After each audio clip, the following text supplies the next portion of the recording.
sebelumnya saya ingin mengucapkan terima kasih kepada Bapak Ibu yang sudah berkenan hadir di sini.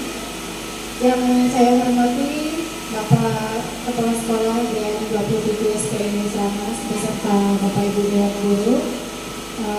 Baiklah, di sini saya akan menyampaikan atau menyebarkan pemahaman dan penerapan pengalaman budaya positif yang ada di sekolah kita.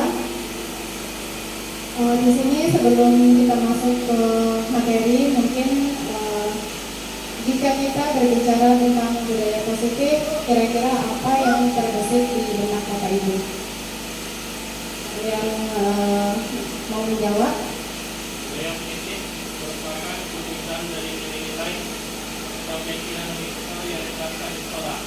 Ya, intinya adalah berupa keyakinan-keyakinan yang biasa diterapkan di sekolah, ya, yang bersifat baik tentunya, ya. Ya, betul sekali. Nah, jadi budaya positif itu merupakan kebiasaan-kebiasaan yang baik yang bisa dilakukan di sekolah, ya.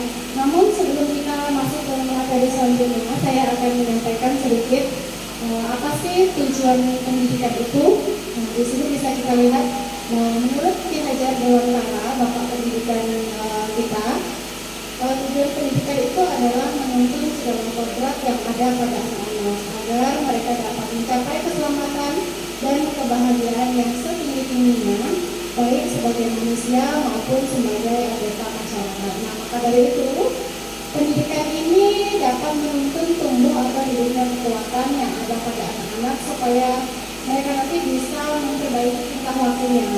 Jadi bukan berdasarkan hidup dan tumbuhnya kekuatan kodrat anak. Ini adalah sedikit sekilas tentang tujuan pendidikan. Nah, kemudian ini yang akan kita bahas di Bapak Ibu. Di sini ada budaya positif. Tadi di awal saya sudah menyinggung bahwa budaya positif itu di sekolah, misalnya nilai dan kebiasaan di sekolah yang berpihak pada murid supaya mereka berkembang menjadi pribadi yang kritis, kemudian penuh hormat terhadap guru, dan juga bertanggung jawab sesuai dengan profil pelajar Pancasila. Di sini dalam modul 1.4 yang sudah kami pelajari di pendidikan guru penggerak, konsep utama dari budaya positif itu ada 7 ya Bapak Ibu. Yang pertama itu perubahan paradigma belajar, kemudian yang kedua itu disiplin positif, yang ketiga kebutuhan dasar manusia, kemudian yang keempat ada motivasi perilaku manusia, dan yang kelima ada posisi kontrol guru, yang keenam ada keyakinan kelas, dan yang ketujuh ada segitiga restitusi.